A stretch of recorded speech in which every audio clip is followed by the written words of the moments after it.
Hi guys, Steve here for Doug Ice. Miniature Wargaming. So it's gonna be a bit of a sadder one. Just starting out today, so it's Tuesday.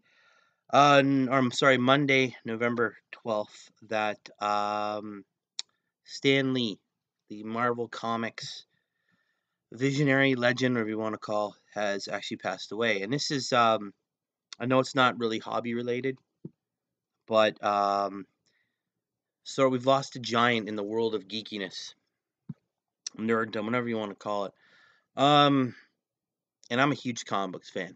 I don't. That's one I keep close to me. I've been a fan of comics since God I could read.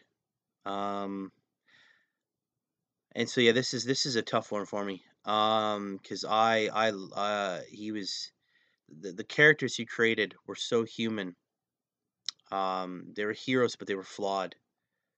And you know, he changed the way comics were. He introduced complex natural characters that had, they could make mistakes. They could have human issues like Spidey, Peter Parker, uh, unable to pay his bills, right, having to take whatever he could from Mr. Jameson there on his photos. Now for those of you who don't, in this world nowadays, don't know who Stan Lee is, he was a writer for Marvel. He started with Marvel back when it's still called Timely Comics, and he did a whole bunch of different things. He Yeah, back in the day it was westerns and love stories and stuff like that, and horror stories. Those were the big things. And then DC Comics started coming with heroes, so Marvel had to come up with their own heroes. And so Stanley and Jack Kirby, the late Jack Kirby, who passed away many years ago, came up with Fantastic Four. And then he also with Kirby, he co created the Hulk, Thor, Iron Man, the X-Men. He helped create Daredevil, Doctor Strange, and um, he revived characters like Submariner. Um, that'd be Namor, the Submariner, whatever you want to call it, Mariner. And of course Captain America, and he Spidey, Spider-Man, which is one of my favorites. Oh, this is gonna get a little personal. When I was a kid, I was kind of the loner, right? I was bullied when I was young. My parents went through divorce, and I dove in to comic books as a way to help deal with all that anger and sadness I have. And when I did, I came across characters that were a lot like me. Um, there were characters like the Hulk, was always angry, and just kind of want to be left alone. That's how I felt. There were characters like Spider-Man, Spidey. I love Spider-Man. Who was this eternally picked on and bullied, and when he was human, when he's human guys of Peter Parker, when he was a superhero, people still the picked on him and bullied him, and so I gravitated toward those, and then I found the X-Men when I was really young, and that's a comic book that really stuck with me. Here was a group of unwanted and picked on and bullied characters that have all come together to form their own family. When I was young, I was getting bullied at school. My parents are divorcing. I felt alone, and kind of on my own. And that's why I gravitate towards characters like the X-Men, like Wolverine, who is my number one favorite character of all time.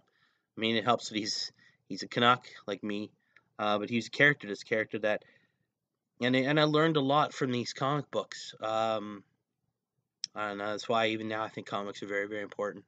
I learned a lot from them. I learned that it was okay to be different. I learned it was okay that not everyone was gonna like you, but you were still a good person. I learned that there were other people out there that felt the same way, and learned to always keep fighting. I learned that from characters like Wolverine and Captain America and Spider-Man. And no matter how bad you felt, you should always keep fighting for what you got. And so I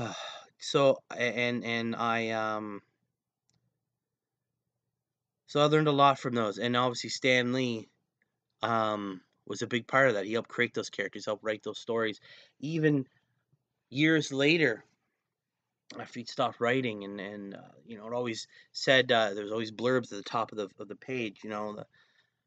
Things like the Avengers, assembled to fight villains no single hero could fight alone.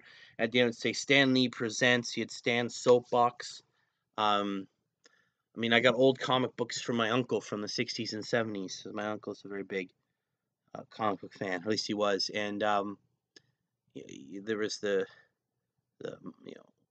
all the different fandoms, the Mighty Marvel stuff, and it was always Stan with Excelsior, and I mean, there's a lot of memories, and the fact he's passed on makes me insanely sad right now. Really sad. But the stories that have been told. I mean, even now with being 2018, 10 years of these epic Marvel movies, and the people that brought them together, it's all based on these original comic books, these original characters that he came up with, these original stories. And then obviously over the years, those stories have grown and grown and grown, and the characters have been developed.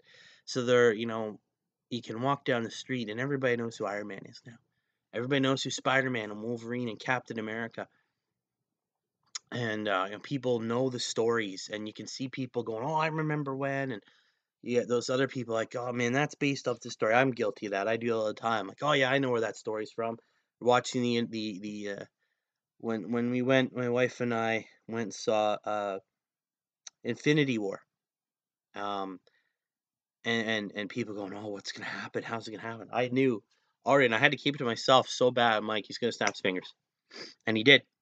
Because I remember reading those comic books back in the '90s, or in the early '90s, the original Infinity Gauntlet, where Thanos snapped his fingers and boom, right? So it's just a sad day now for me. I